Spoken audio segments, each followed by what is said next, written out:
Halo guys, perkenalkan nama saya Elca Rianti Linggar dengan NIM 2114201098. Saya dari kelas A121 semester 6 dan video kali ini memenuhi tugas ujian akhir semester mata kuliah keperawatan komunitas dengan dosen pengampu Nurse Esther Lonto Eskep MKes. Dan di video kali ini saya akan menjelaskan tentang home care. Nah, apa itu home care? Menurut Departemen Kesehatan tahun 2002, home care adalah pelayanan kesehatan yang berkesinambungan dan komprehensif yang diberikan kepada individu dan keluarga di tempat tinggal mereka yang bertujuan untuk meningkatkan, mempertahankan atau memulihkan kesehatan atau memaksimalkan tingkat kemandirian dan meminimalkan akibat dari penyakit. Tujuan dari home care, tujuan umum, meningkatkan kualitas hidup pasien dan keluarga.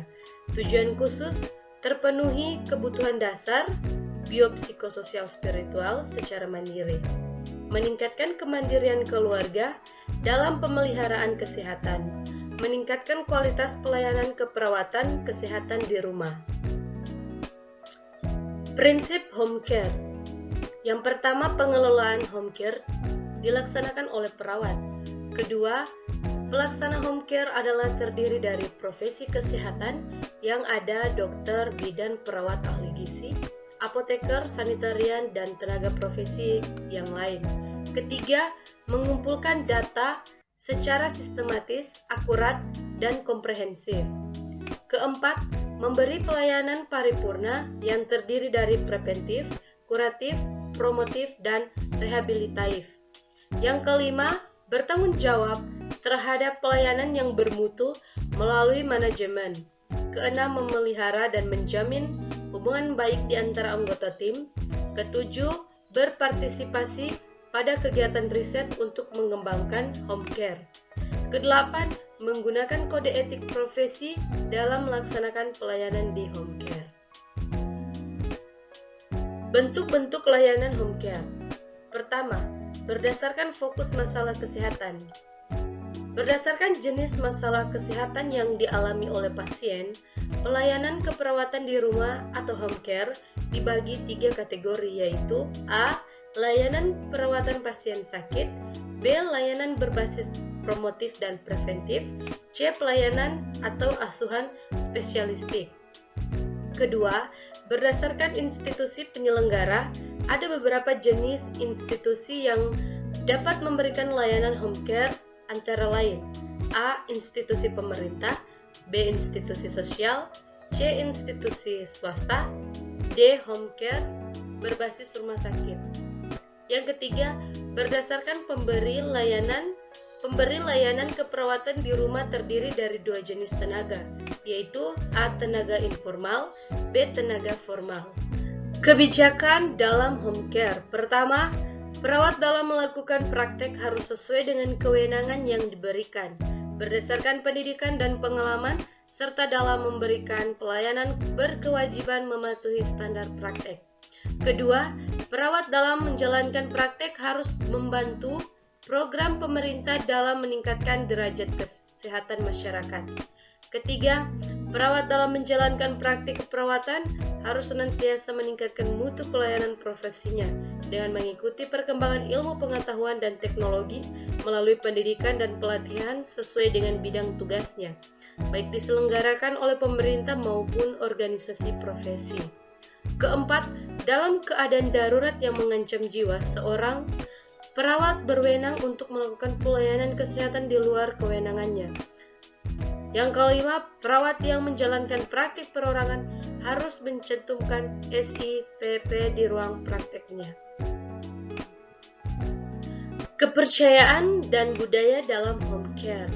Perawat saat bekerja sama dengan keluarga harus melakukan komunikasi secara alamiah agar mendapat gambaran budaya keluarga yang sesungguhnya. Hal ini terkait dengan sistem nilai dan kepercayaan yang mendasari interaksi dalam pola asuh keluarga. Praktik mempertahankan kesehatan atau menyembuhkan anggota keluarga dari gangguan kesehatan dapat didasarkan pada kepercayaan yang dianut. Pro dan kontra home care. Pertama, home care memberikan perasaan aman karena berada di lingkungan yang dikenal oleh pasien dan keluarga. Sedangkan bila di rumah sakit, pasien akan merasa asing dan perlu adaptasi. Kedua, home care merupakan satu cara di mana perawatan 24 jam dapat diberikan secara fokus pada satu pasien, sedangkan di rumah sakit perawatan terbagi pada beberapa pasien. Ketiga, home care memberi keyakinan akan mutu pelayanan keperawatan bagi pasien, di mana pelayanan keperawatan dapat diberikan secara komprehensif. Keempat, home care menjaga privasi pasien dan keluarga, di mana semua tindakan yang diberikan hanya keluarga dan tim kesehatan yang tahu.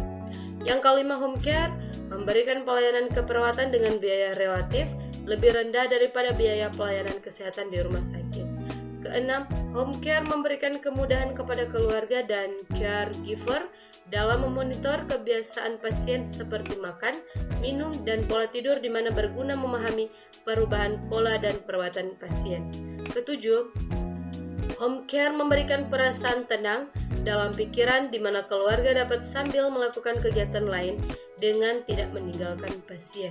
Kedelapan, home care memberikan pelayanan yang lebih efisien dibandingkan dengan pelayanan di rumah sakit, di mana pasien dengan komplikasi dapat diberikan pelayanan sekaligus dalam home care. Kesembilan, pelayanan home care lebih memastikan keberhasilan pendidikan kesehatan yang diberikan. Perawat dapat memberi penguatan atau perbaikan dalam pelaksanaan perawatan yang dilakukan keluarga. Standar praktik pelayanan home care. Pertama, standar 1 organisasi, kedua standar 2 sampai standar 4 teori, ketiga standar 5 perencanaan, keempat standar 6 pelaksanaan atau intervensi, kelima standar 7 atau evaluasi, keenam standar 8 keperawatan berlanjutan, ke-7 standar 9 kerjasama antar disiplin, ke-8 standar 10 pengembangan profesional, dan 9 standar 11 atau riset, dan yang terakhir yang ke-10 standar 12 atau etika. Peran dan fungsi perawat kesehatan home care. 1. Manajer kasus. Mengelola dan mengolaborasikan pelayanan dengan fungsi mengidentifikasi kebutuhan pasien dan keluarga, menyusun rencana pelayanan, mengkoordinir aktivitas tim, memantau kualitas pelayanan. Kedua, pelaksana. Memberi pelayanan langsung dengan mengevaluasi pelayanan dengan fungsi, melakukan pengkajian komprehensif, menyusun rencana keperawatan, melakukan tindakan keperawatan, melakukan observasi terhadap kondisi pasien, membantu pasien dalam mengembangkan perilaku coping yang efektif, melibatkan keluarga dalam pelayanan, membimbing semua anggota keluarga dalam pemeliharaan kesehatan, melakukan evaluasi terhadap asuhan keperawatan, mendokumentasikan asuhan keperawatan. Pendekatan interdisiplin dalam pelayanan home care. Kerjasama antardisiplin diperlukan dalam pelayanan kesehatan rumah. Tanpa kerjasama yang efektif, tidak akan terjadi pelayanan yang berkesinambungan, sehingga akan terjadi kebingungan dan salah pengertian pada pasien dan keluarga. Pada umumnya, tenaga kesehatan yang terlibat pelayanan kesehatan rumah adalah dokter, perawat, apoteker, ahli fisioterapi, ahli terapi bicara, ahli gizi, pekerja sosial, dan home health aide atau pembantu kesehatan di rumah. Nah, teman-teman, itulah video dari saya tentang home care. Sekian dan terima kasih.